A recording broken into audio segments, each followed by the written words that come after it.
Well, good afternoon, everyone. Welcome to our session today, which is the first in our We Are Preventative Health webinar series. At AusActive, we exist to support our members to improve the health and wellbeing of Australians, and we're passionate about emphasising the role that our members play in Australia's preventative health strategy. This ongoing webinar series will highlight the crucial impact that the exercise industry plays in the preventative health space. For those that don't know me, my name is Paul Ritchie, and I'm the General Manager of Corporate Services and Commercial at AusActive. Joining us today are the team from Kidney Health Australia, who will be focusing on training considerations for clients living with chronic kidney disease and chronic diseases more generally. Firstly, I'd like to introduce Brini Robson, the General Manager of Clinical and Research at Kidney Health Australia. As part of the senior leadership team, Brini leads the development and implementation of strategic initiatives across the clinical and research business unit and manages key relationships and partnerships with clinical stakeholders. Brini has worked in the health industry for over 20 years, including 16 years in the diabetes and kidney sector. Brini's experience spans roles in health leadership, program development and management, stakeholder relations, product sales, coaching and training. Additionally, we have Claire Baxter, the General Manager of Fundraising at Kidney Health Australia. Claire has worked with Kidney Health Australia for over 4 years, raising funds to support vital services and programs. Claire is passionate about raising the profile of kidney disease and promoting early detection of the disease. And finally, we have Brett Tarca, who is an exercise physiologist at the University of South Australia with over 10 years experience in the health industry. Brett currently lectures and supervises students within the Clinical Exercise Physiology undergraduate program, specialising in chronic kidney disease. Brett's research interests involve the role of exercise therapy in kidney failure, with his current focus exploring the relationships between physical activity, physical function, fatigue, mood, and adverse events for people receiving peritoneal dialysis. Before I pass over to Brini, just a reminder, if you could all please drop your questions in the Q&A, and we'll either answer those as we go or address those at the end of the session. So Brini, over to you. Thank you. Thanks so much, Paul, and thank you for having us along today. It's a fantastic opportunity to tell you a little bit more about Kidney Health Australia and also kidney disease. So I'm going to touch a little bit on kidney disease and what it is, how common it is in Australia, and some of the sort of key pieces of information. And then I'll talk to a little bit about who we at Kidney Health Australia are and do. And then I'll hand over to Brett, who will talk about some of the specifics of exercise in people with kidney disease. So just to start off, what do the kidneys do? I think this is a common misconception that we see at Kidney Health Australia, is that most people don't know what the kidneys do beyond making your wee, but there's actually a whole heap of other things that kidneys do. So kidneys are really important for controlling all of the fluid in your body. They do filter waste products out of the blood, which then comes out in your urine. But they also do other tasks like stimulating the production of red blood cells, helping to regulate people's blood pressure, maintaining a good balance of salt in the body, and then controlling some of the other minerals and elements in the body like potassium and calcium and phosphorus levels that are really important to keep your body in balance and healthy. And they also help to regulate vitamin D. So all things that are important to keep you fit and healthy. And in kidney disease, obviously some of these things aren't happening, and so that's why people can feel unwell. So in terms of how a healthy kidney works, you have blood entering the kidney through the renal artery, and it comes into the kidney, and the kidney does its job in cleaning the blood, and then the waste products come out via the urine, and the clean blood comes back out through the renal vein and then circulates back around the body. And inside each kidney, there's about 1 million tiny little filter units that are called nephrons. And in kidney disease, it's the nephrons that stop filtering the blood properly, and that can lead to a loss of kidney function. So when we talk about kidney diseases, that's what we're talking about, when the little filters have stopped cleaning the blood. There's lots of different signs and symptoms of kidney disease. But the main thing to remember out of today's talk is that you can lose up to 90% of your kidney function before experiencing any symptoms. So most people, particularly with earlier stages of kidney disease, won't necessarily feel unwell. And if they are feeling unwell, looking at the list here, you can sort of see it's things that are really common to a lot of health conditions. So, you know, feeling a bit tired, having some headaches, feeling a bit short of breath, maybe feeling a bit nauseous, are pretty common to lots of different things. So often if people are experiencing some symptoms, they're not necessarily things that would say, I've got a problem with my kidneys. And a lot of the work that we do at Kidney Health Australia is trying to raise awareness of kidney disease and how it can impact your health, so that people go and get checked and sort of don't find out really late in the piece that they've got kidney disease.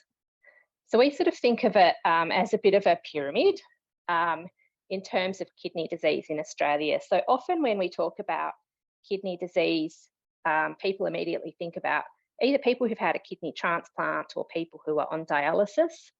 And there's about 26,000 of those people in Australia. It's about evenly split between dialysis and transplant. But that's really just the tip of the iceberg. So there's a lot of people out there in the community, and these are people that you might be seeing in gyms who are trying to make some healthy lifestyle improvements, who might have early stages of kidney disease or might have a risk factor for kidney disease. And in these earlier stages, lifestyle modification is really important to stop people moving up this pyramid up to the top, where they really reach the pointy end and are really quite sick. In Australia, the research shows that about 1 in 10 Australian adults has signs of CKD. So it's actually really common. It's about twice as common as diabetes. And what we also know is that of all the people out there who have, signs, so say blood test results that indicate that they might have kidney disease, most of them are not aware that they've got the condition. So less than 10% of people with kidney disease are actually aware that they've got signs of the disease. And that really links through to what I was saying earlier in terms of you can lose 90% of your kidney function before you're experiencing any symptoms. So unless you're getting tested, it's really hard to know that you've got the condition. The other point that's really important is that kidney disease is a major independent risk factor for cardiovascular disease. So that's heart problems and heart attacks and things like that. So it's, I guess, stopping moving up the pyramid to the point where you'd need dialysis is one goal, but also helping people to make healthy lifestyle changes so that they don't have a heart attack is also another really important goal in kidney disease.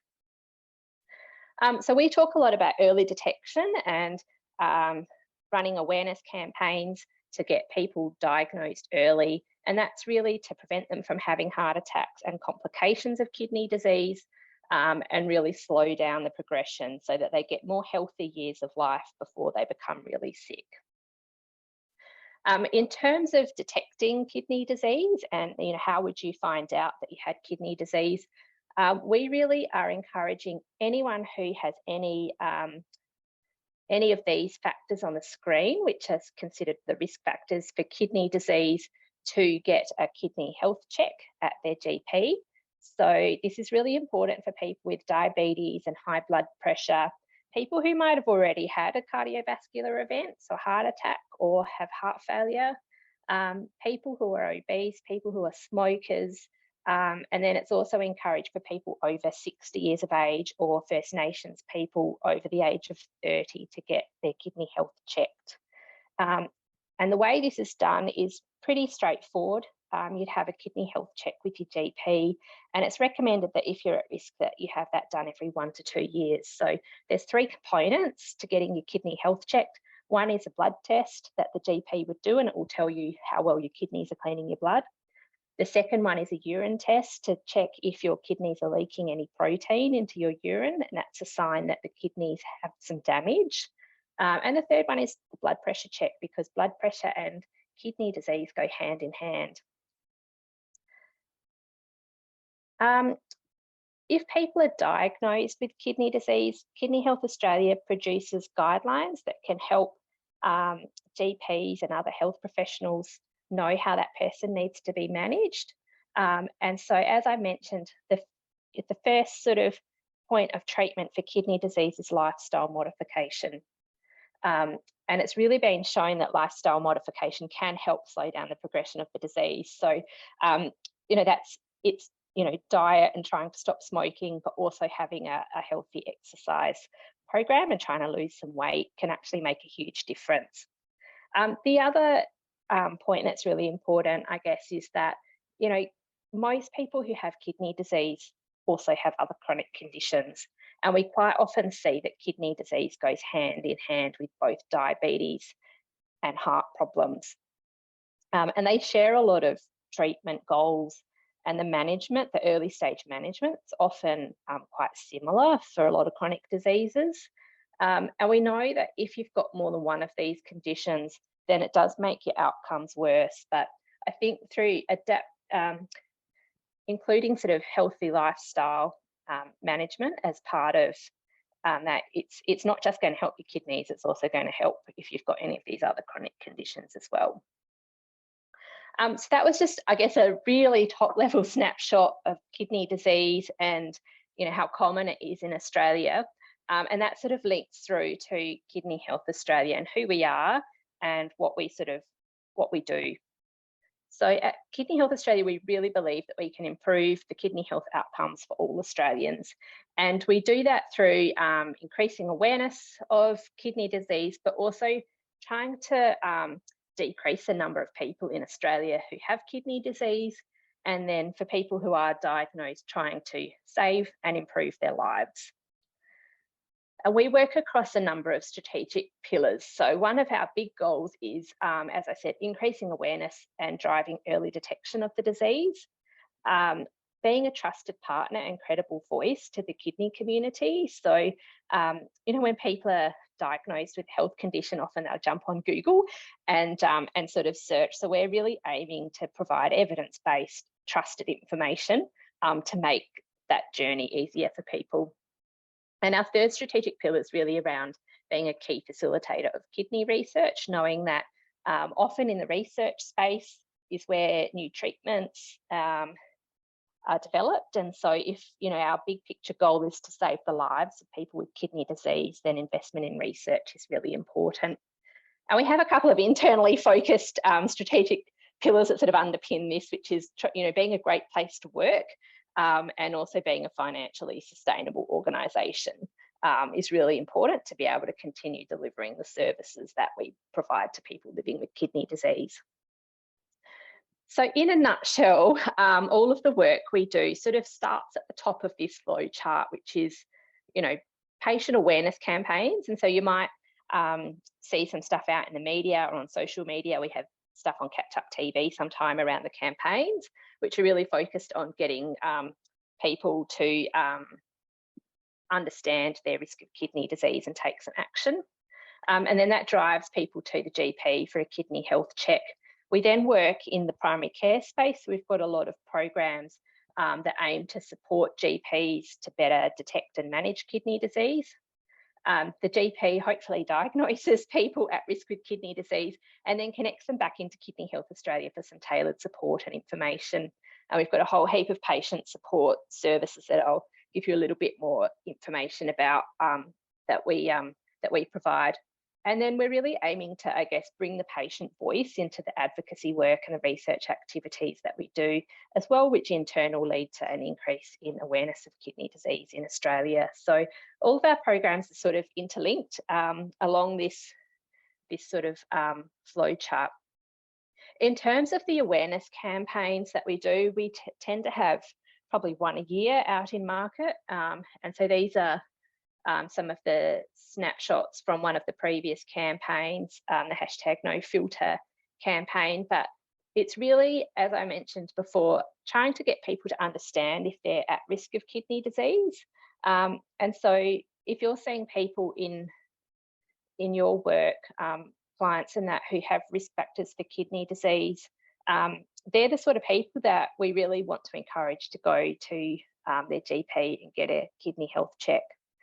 We're also sort of talking about the link between kidneys and diabetes and heart problems to try and, I guess, increase the awareness amongst people already living with chronic disease that they should also get their kidneys checked as part of their yearly checkup. And we've, the campaigns, this one here sort of presented the view of a some people who are on dialysis who sort of wish that they'd taken action a little bit earlier. So that's sort of been the messaging through that. We also then in the clinical program space provide a lot of information and programs that are aimed at driving the early detection of the disease and then improving outcomes for people with kidney disease. And one of the goals is really to foster the link between primary care practices, which is where patients are sitting, being managed by their GPs, and Kidney Health Australia as the peak patient body. And so we do this through a whole heap of programs. We've got a health professional hub online that people can come and get information. We produce guidelines and evidence reports and practice tools that GPs can use with their patients. And so that's sort of what we do on the clinical programs, which is a lot of the work that I do in the organisation, is that sort of evidence-based materials, and then that messaging to really make sure that people are getting checked and diagnosed. Once people are diagnosed, then Kidney Health Australia offers a whole heap of services that might be of use to them. So we have things like our Big Red Kidney Bus, which is a holiday dialysis bus. So one of the challenges for people on dialysis is that they have to have dialysis to stay alive. So that involves going into hospital 3 times a week and sitting there for 5 hours at a time strapped to a machine. While the machine does the job that your kidneys can no longer do. So the machine cleans your blood for you. And so if you're required to go into hospital 3 times a week, every week without fail, just to stay alive, it makes it really hard to have holidays. And so that's what the holiday dialysis buses aim to do. People can book in and have their dialysis on the bus and get to have a holiday. We've also got transplant houses. So that's for people in country areas who need to come into a capital city to have their kidney transplant. That provides them somewhere to stay.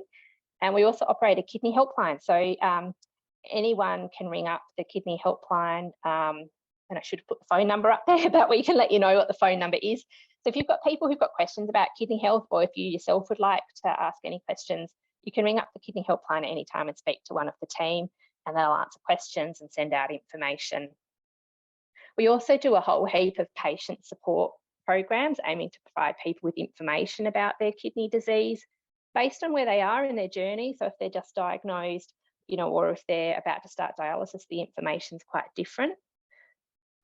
We run specific programs for kids and youth. So we have kids camps and activities, and we have a youth program. We do a whole heap in peer support and the Kidney Buddy program. And then we also have a nurse ambassador program for nurses to really get involved in providing support to patients in their renal units. And we've some of that support is around the information. So there's a whole heap of books and fact sheets on our website that are free to download. So if you're interested to know more, or you have people who are looking for information, it's a really great place to go. There's fact sheets on all different topics. In the research space, we're working together with other people in the research community to set up a national research alliance, which will be, setting national research priorities and advocating for increased funding for kidney disease research. And we also have research, grants and projects that we do as an organisation. And then we have our fundraising space. And so we have community events. And Claire's going to talk to you a little bit about the Red Sox run at the end of today's webinar. But we also have, major donor programs and monthly sort of appeals and things that that go out. And I guess the fundraising work that we do as an organisation is really important to provide an income stream so that we can deliver all of those programs and supports for people living with kidney disease. So that was my slides. I'm going to hand over to Brett, who's going to talk a little bit more about exercise management in kidney disease. And I'm happy to take questions at the end as well. Beautiful. Thank you very much. Good afternoon, everyone. Great to be here online to share about what is something that I'm very passionate about, and something that I believe that as exercise professionals, we have such a really important role to play, not only in preventing chronic kidney disease, but also helping improve the lives for people who are living with it. So I like to start off with all the good news first, which is everything that they can, all the benefits that people living with CKD can receive by participating in exercise. And I just want to say, I did not put this slide together willy-nilly. This is all from research that have involved people who are living with chronic kidney disease. Now, admittedly, most of it is in people with the later grades and people who receive dialysis. And that's because for the reason that was actually already mentioned, that is because people don't tend to know that they've got the early stages of chronic kidney disease. So we don't have as much research in those areas. But nevertheless, I've tried to break these up into categories. So moving from the left-hand side, so everyday life, you can see there's nothing there that no one else wouldn't get from engaging in an exercise program. So I think that's an important point to actually make, is that don't forget, these people are exactly that. They are people. They're not defined by their condition, and they can still receive all the adaptations that everyone else can get. So we can see the improvements in strength, cardiovascular capacity, physical function is a big one. So their ability to just do their daily activities, increase their independence, increase their self-efficacy. And the one that I probably didn't put on there is also maintain their balance as well, because falls is actually quite a big issue for people who live with chronic kidney disease. Moving to the middle now, it was mentioned that there was a lot of different symptoms that can come with living with chronic kidney disease. These are some of the more main ones that we tend to see reported. So fatigue is a really big one. And this is where exercise, I'm so passionate about it, because this is actually one of my current research focuses, is looking at how physical activity can influence fatigue. And we know that just being active can help people feel less fatigued. Shortness of breath, this is another really big one in chronic kidney disease. The kidneys are responsible for helping with the production of erythropoietin, which is going to help with red blood cell production. So without that, people can feel fatigued and short of breath quite easily, but we know that exercise can help mitigate that. Depression is highly prevalent for people who live with chronic kidney disease, and so we can mood is actually a really big predictor of the development of depression. So prolonged, unstable or depressed mood can lead to that. So we know that engaging in that active lifestyle, we can improve their mood. Sleep quality increases and their mental sharpness increases. From a medical point of view, again, this is the top two that have really been touched on already, and that's blood pressure and diabetes. And we know that there is a really strong underpinning factor between those two and the development of chronic kidney disease. And one of the best things about exercise, it is the best medication that you can take for these two conditions. So we know that exercise does help reduce blood pressure and can also help manage blood glucose levels for people living with diabetes. But not only that, we know that, as was mentioned, cardiovascular health is an independent risk factor. So we can improve the heart health, we can improve the lung health, and importantly as well, we can improve bone health. So the kidneys are also responsible for releasing a hormone, which is really important in maintaining our bone strength. Some of the unknowns, and it's a little bit frustrating, that it's just because we haven't got enough research in this area, we just don't know the effect that exercise has for kidney function just yet. The studies are quite limited and the results have been quite different. So some have reported it actually can help delay any loss of function. Some have said it did nothing at all. Some have actually also said that they've actually seen a little bit of function return.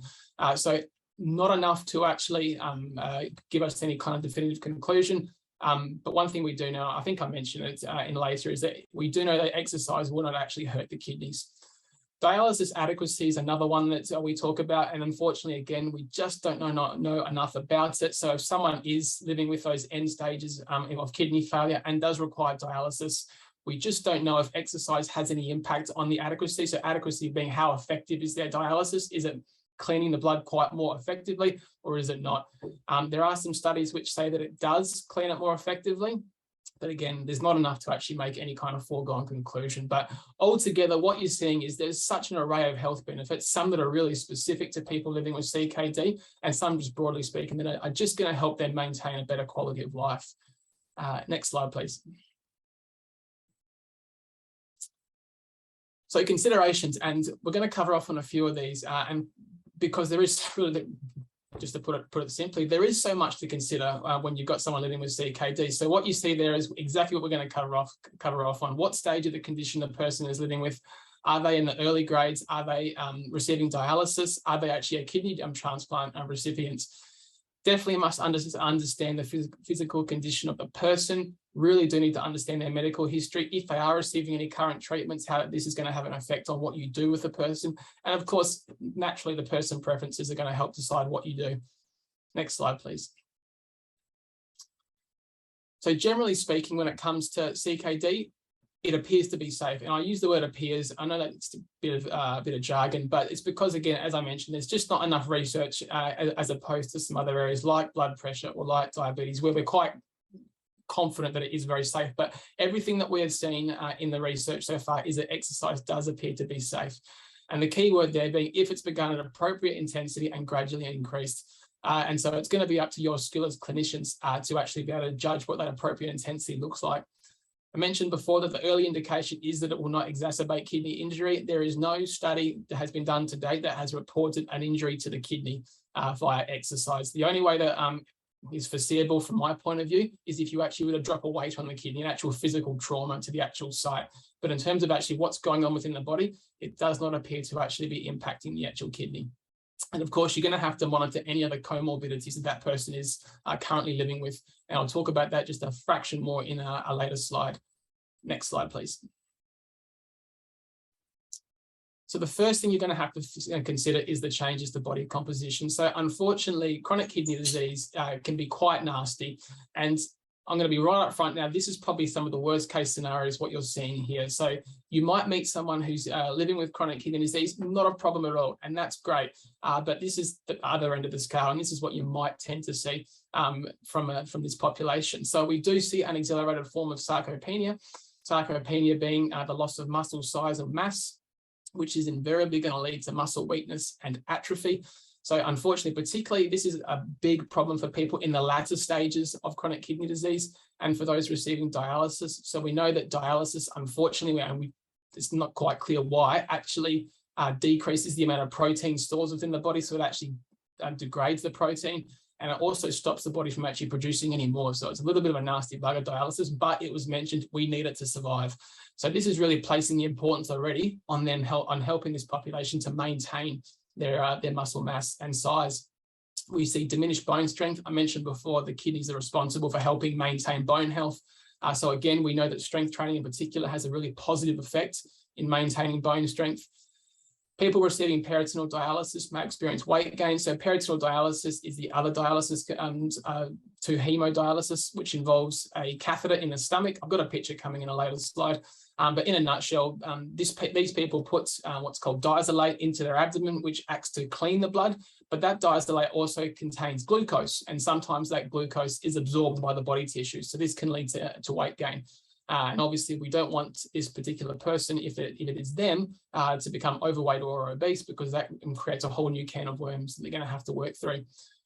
But unfortunately, what you're seeing from all these changes to body composition is that we do see that increase in musculoskeletal injury risk. So it's going to really be up to you as clinicians to be safe, be practical, and to obviously take your detailed history, understand what potential injuries they've had in the past, and obviously mitigate any that might actually occur in the future. Next slide, please. So the exercise response we see in CKD is that it does show progressively lower peak exercise capacity, and this is quite exponential. So people in the early stages compared to the latter stages of chronic kidney disease, there is a bit of a trend. So yeah, as the kidneys get worse, we tend to see the peak exercise capacity get worse with it. We see low maximal heart rates. This is due to a blunted heart rate, and also to there's nervous system changes which occur to people living with CKD, which I won't go into too much depth, but just know that a lot of the inputs into our heart rate and our ability for our heart rate to go to different levels, that is quite impaired.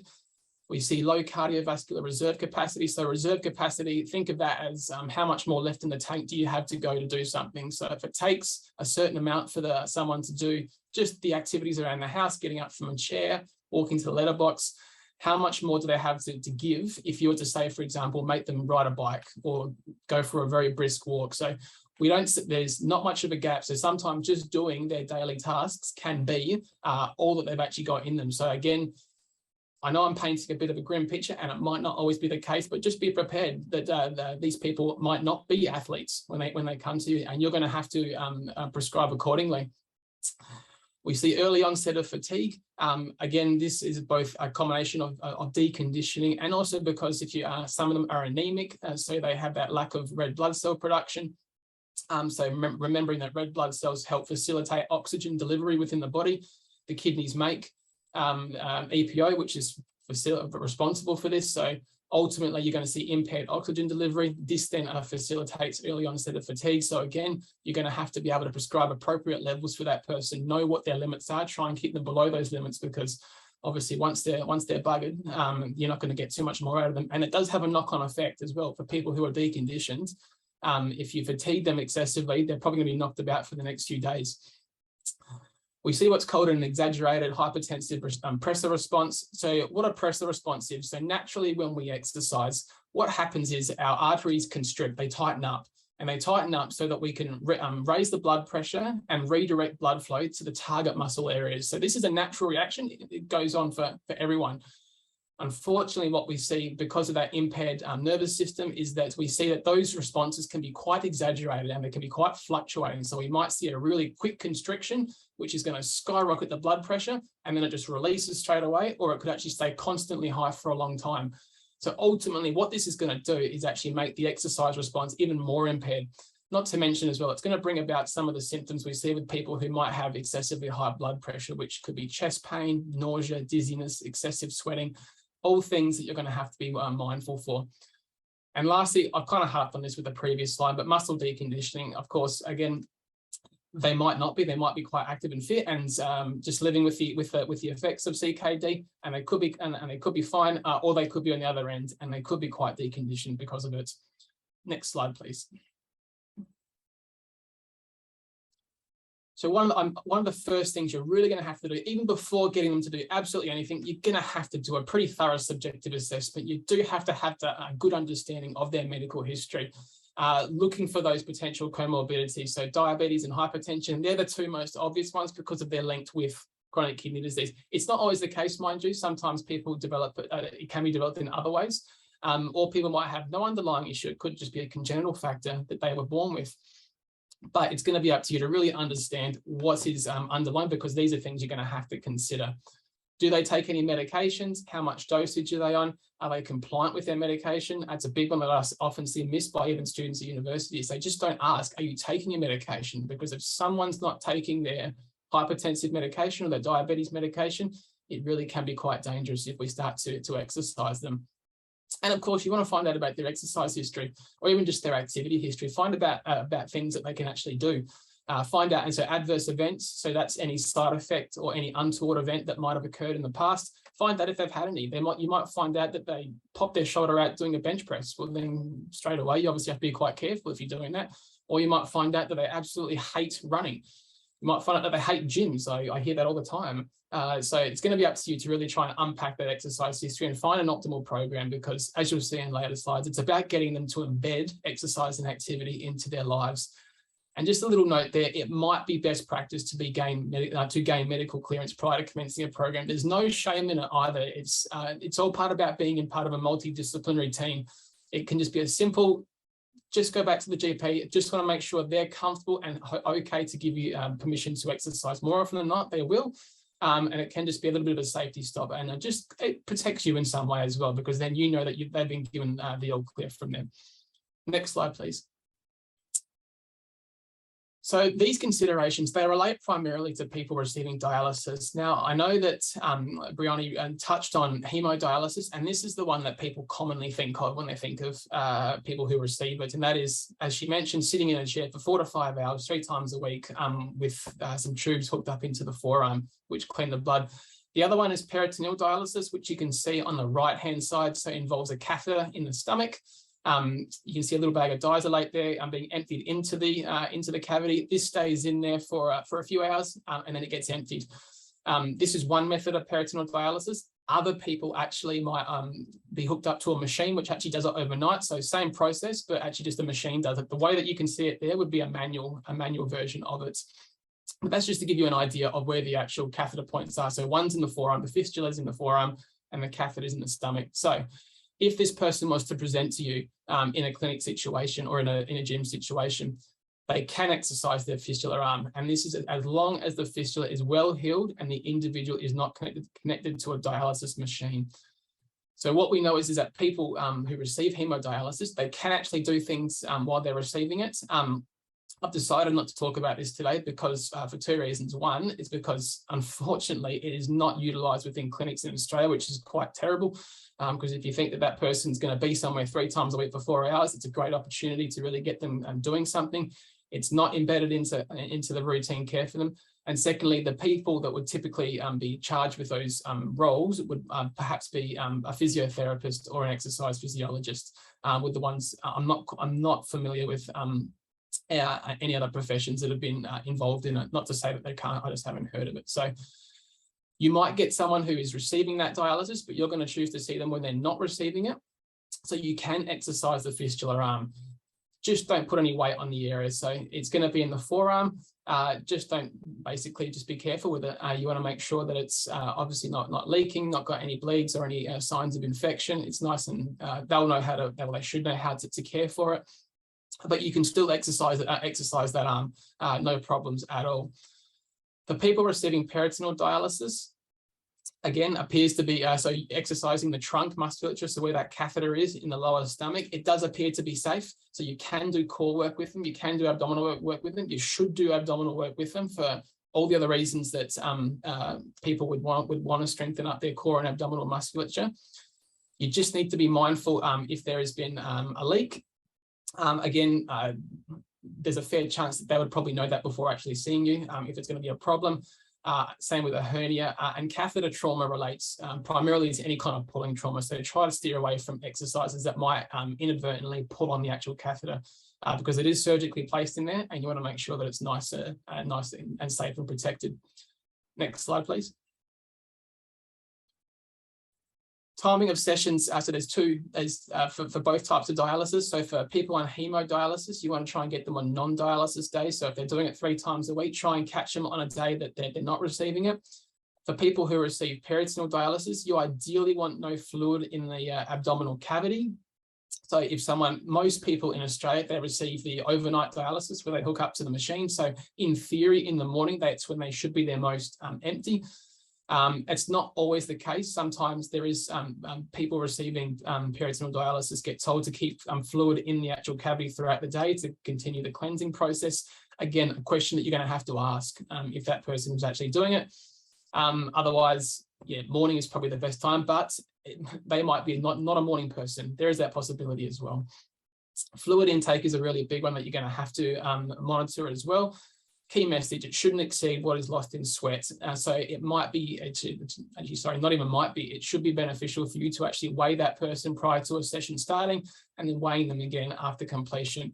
They should only be matching what they've actually lost. And don't forget, when people live with chronic kidney disease, their ability to get rid of excess fluid is impaired. So you do not want to try and facilitate an accumulation of excess fluid. At the same time, it's not expected of you to be able to tell them too much about how much to eat or drink. This is conversations that they should be having with their nursing team, and also they should have access to renal dietitian as well, who they can actually help with that situation.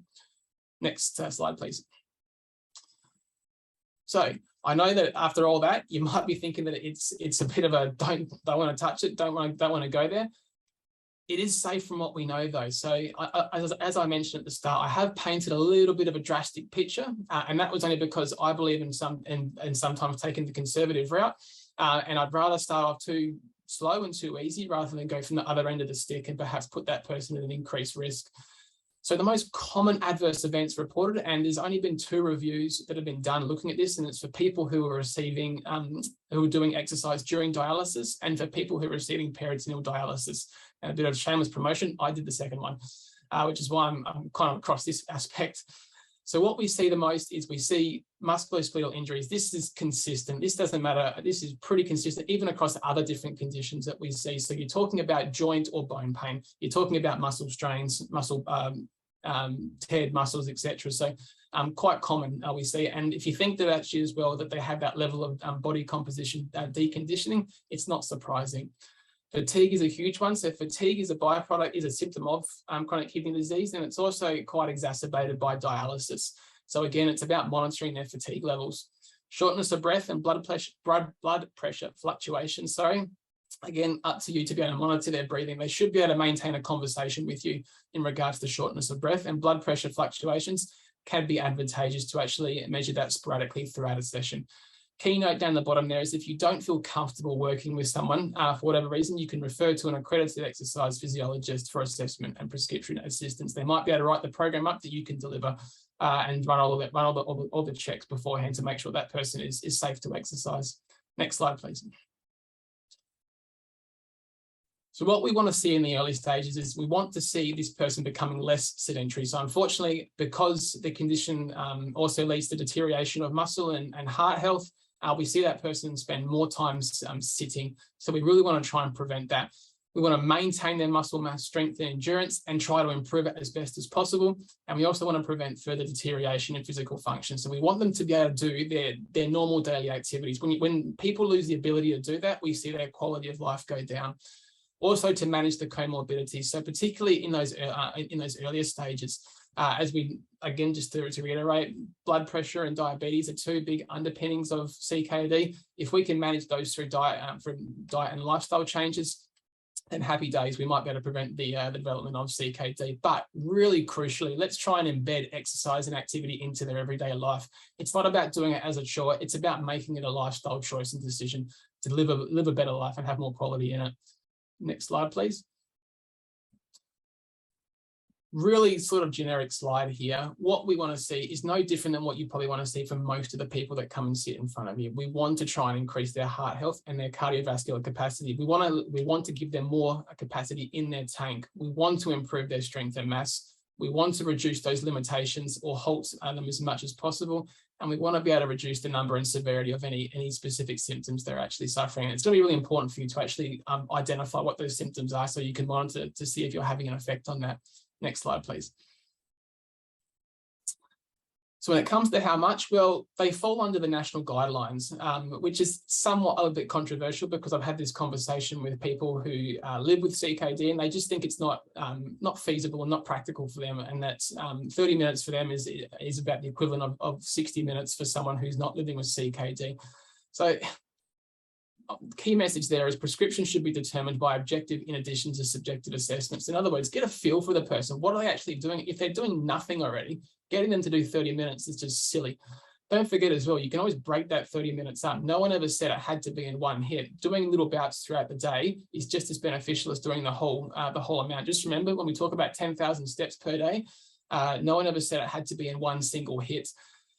Should be incorporating strengthening activities at least twice a week. And then the last two are just lifestyle behaviors. Be active on most days. So that can just be not spend time, cutting down time spent sitting. So just get up and about, walk around, move around the house, watch TV standing up. I couldn't care less how they're doing it, as long as they're not sitting doing absolutely nothing. Next slide, please. In terms of what types they can do, well, look, sky's the limit in many regards. It's completely up to you, but it should be based on what the client prefers, what they like, what they dislike. You're obviously not going to give them something that they absolutely hate, taking into account their clinical history. So what this means is you're not going to give someone high intensity interval training if they haven't ever stepped in front of a gym or ever done any kind of exercise. So it could be quite gentle. Therefore, it goes without saying that it should be appropriate for their level of conditioning. And it really should be a combination program. It really should be involving both aerobic and strengthening exercises. Next slide, please. So bringing this all together, I know we've kind of gone through a lot of information. Just a couple of things just to be mindful of: correct breathing. So the Valsalva maneuver, we do it probably unknowingly. That is basically when you hold your breath to lift something. So imagine you're about to pick a box up the ground. You big deep breath in and you hold it and you lift at the same time. You really need to be promoting correct breathing. So making sure they're actually exhaling as well. A lot of people just instinctively inhale, forget to exhale. And if you think that people have already got blood pressure issues, it can actually exacerbate that by 300 to 400% when they're actually lifting something.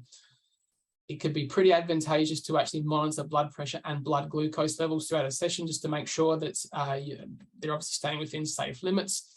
Swimming for people receiving dialysis. So I know I said that you can do whatever exercises you like. Unfortunately, swimming is still just one that's still up in the air. It's a conversation that they would have to have with their treating care team and their nephrologist or consultant. There is some concern about, because of the catheter and the fistula and the possibility of getting chlorine in that. So it's a little bit of a debatable topic, but it's a conversation that they would want to be having with, as I mentioned, their treating care team. Heavy lifting, again, because of that level of deconditioning, just going to have to be mindful of that. Peripheral edema, so look for those real swelled up spots. Ankles and wrists and hands are going to be the most common ones. This can be a sign that the fluid's perhaps not getting excreted from the body efficiently, and looking for significant weight gain between sessions. So again, this is why I'm weighing them quite frequently. People on dialysis weigh themselves every day. It's a part of knowing if the dialysis is removing as much as it needs to be. You can follow the same procedure. There's no reason that you can't actually be also monitoring their weight as well. If they've put on more than 4 kilos, which I know seems like a lot, but if the kidneys have stopped filtering, then that fluid's going to be held on somewhere. And remembering that 1 litre equals 1 kilo. So really monitoring if they're having significant amounts of weight gain in between sessions. Again, just to reiterate, if you're unsure, refer to an accredited exercise physiologist for assessment and prescription assistance. You can find your nearest one near you at the ESSA website right there. And that brings me to the end of my presentation. Thank you very much.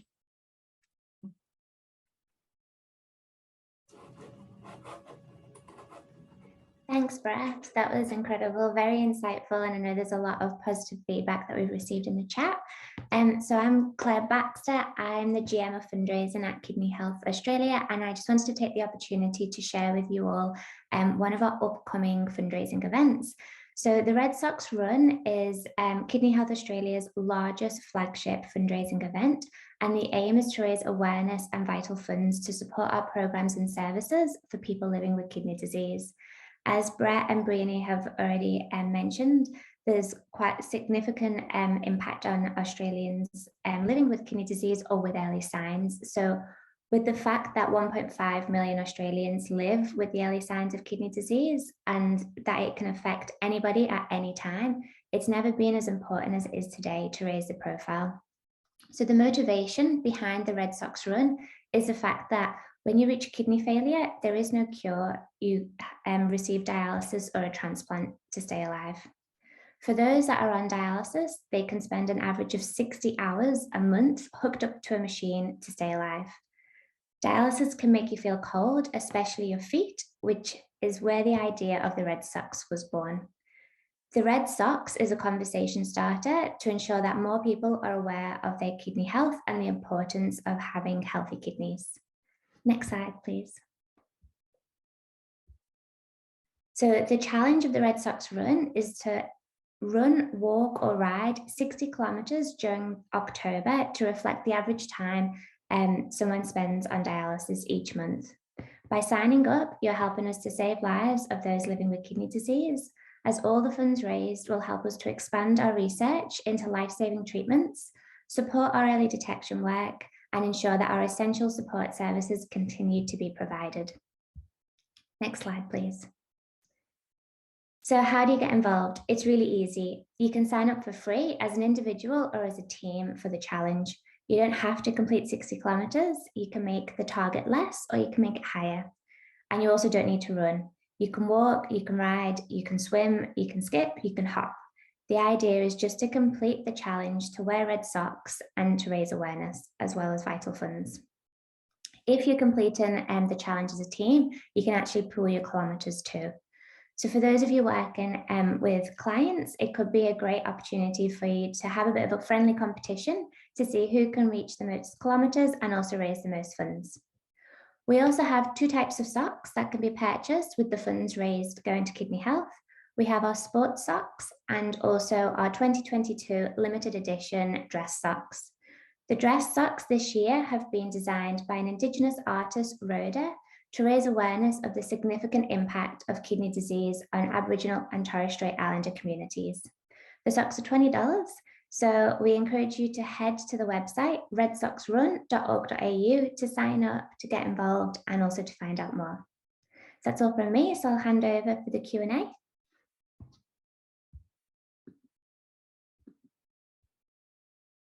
Fantastic. Thanks for that, Claire. And thanks to both Brini and Brett. That was fantastic, that presentation. For those that have been popping in the questions into the Q&A function, some of them have been answered on the go, so you'll see those written responses there. But for the rest, I know there was an intention to answer some of those live. So perhaps if we just start top to bottom, and I'll let the Kidney Health team facilitate those answers. So the first one we had was Deborah, just with what would present on a blood test to know you have kidney disease?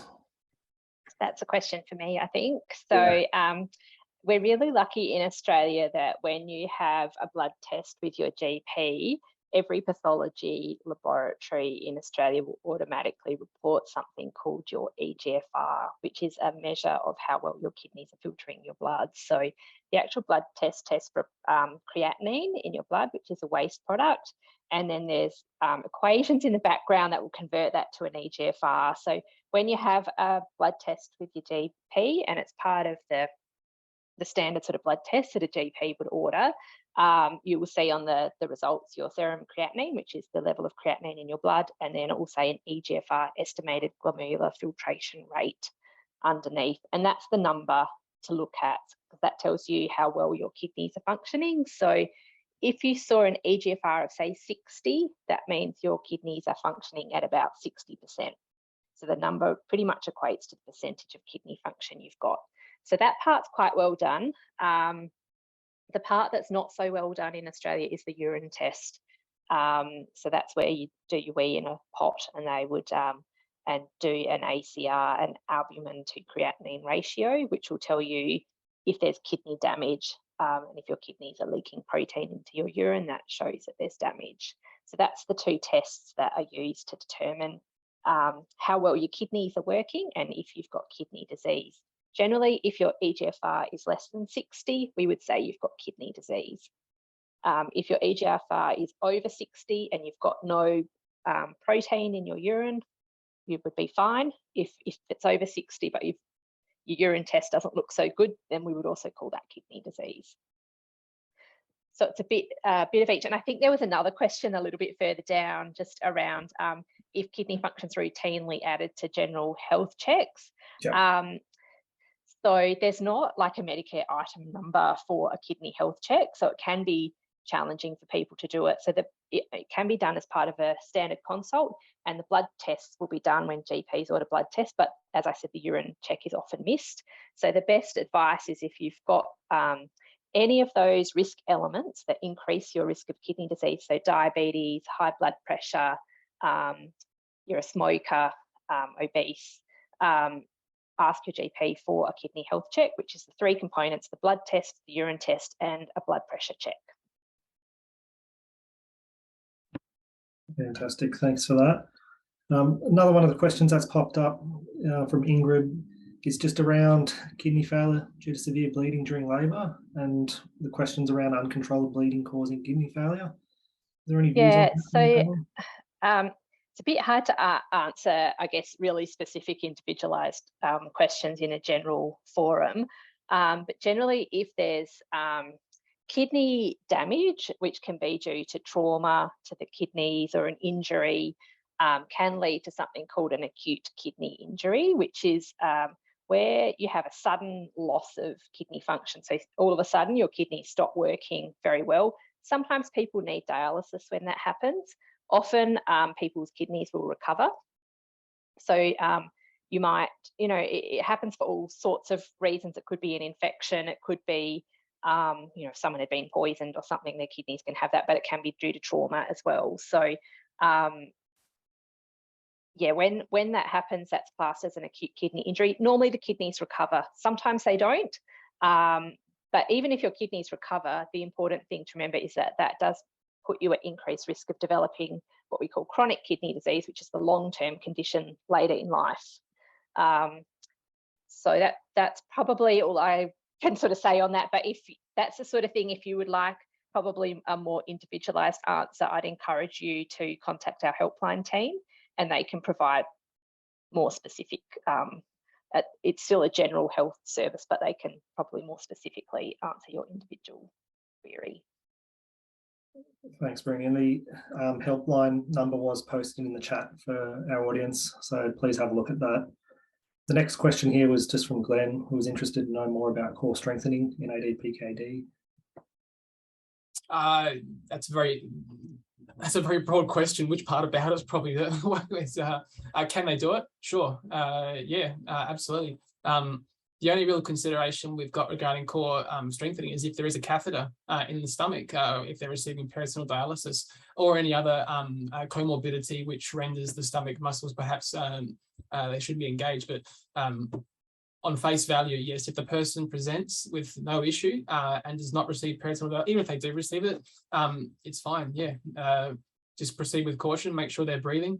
Remember those contraindications, which is leakage, hernia, and obviously pulling trauma, and that just, go for it, but be smart. But don't expect them to be able to hold a 10-minute plank. Thanks, Brett. Appreciate that. Next question we had was, again, it's a bit more of a personal one, but I don't know if there's a generic response that might be provided here. Yeah, I guess just to make a general comment, so kidney disease itself is generally, so chronic kidney disease would be considered a non-reversible condition. So you're not going to go from having chronic kidney disease to all of a sudden not having kidney disease.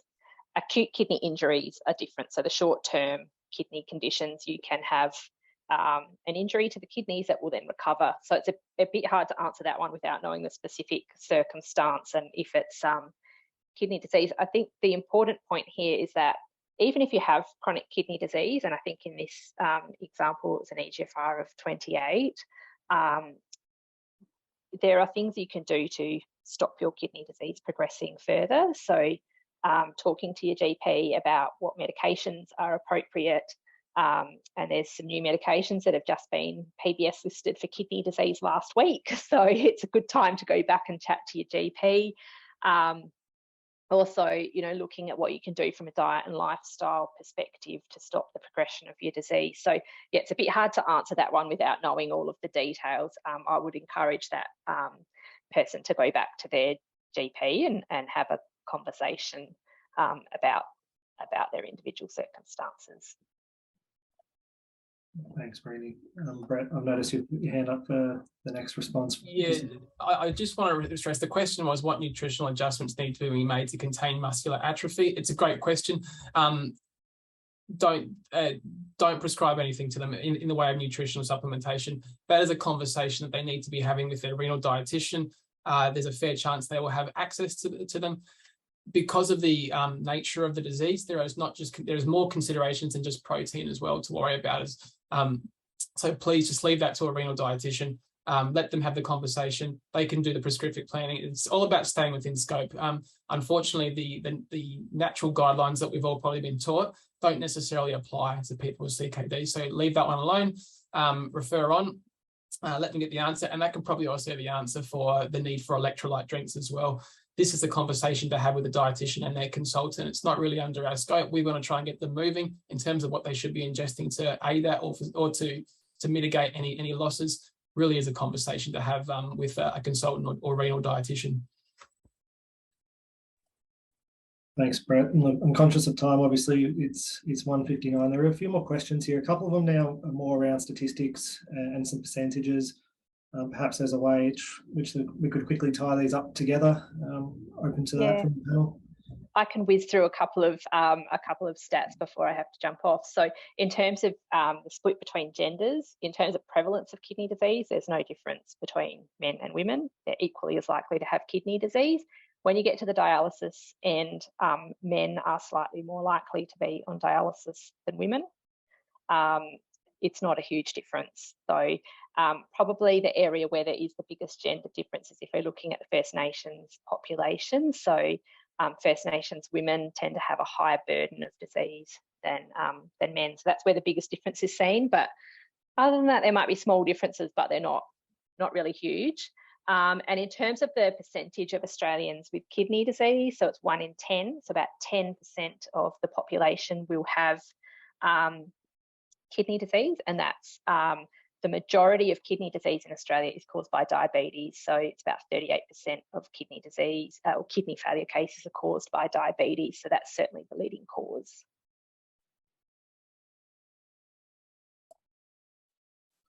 Excellent. Someone's got a question about water, which I can quickly answer as well. Our recommendation is to drink water to satisfy your thirst. So we don't recommend a set number of cups or litres in a day. I think that it's important to avoid being dehydrated because that can lead to an acute kidney injury. But there's not sort of a set amount. I think it's, if you're thirsty, choose water. Don't choose soft drinks or fruit juices and stuff like that, because that's not great for you. And drink to satisfy your thirst. And we sort of say that the urine should look like the colour of straw. And if it looks like straw, you know that you're drinking an appropriate amount of water.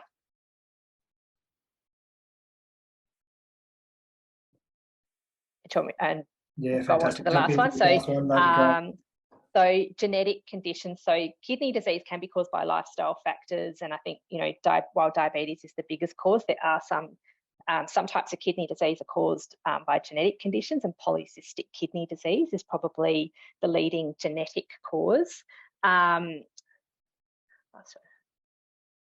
Yeah, so I think if you've got kidney disease that runs in your family, it's really important to have a discussion with your GP about what your risk might be. And I think that's where any action that you can take in terms of lifestyle, you know, eating a healthy diet, and we would say follow the Australian dietary guidelines, follow the guidelines, you know, for keeping active, which I think is 150 minutes of moderate to severe is not the right word, intense exercise, or 300 minutes of you know, sort of the lower intensity exercise in a week. I think you would know that better than me, but yeah, that would be the general recommendation. Obviously, that's all the more important if you've got kidney disease running in your family, to try and I guess prevent it, but also it's really important to get checked so that if you do also have kidney disease, that you get picked up early, because that's going to give you the best opportunity to slow down the progression of the disease and live a long and healthy life.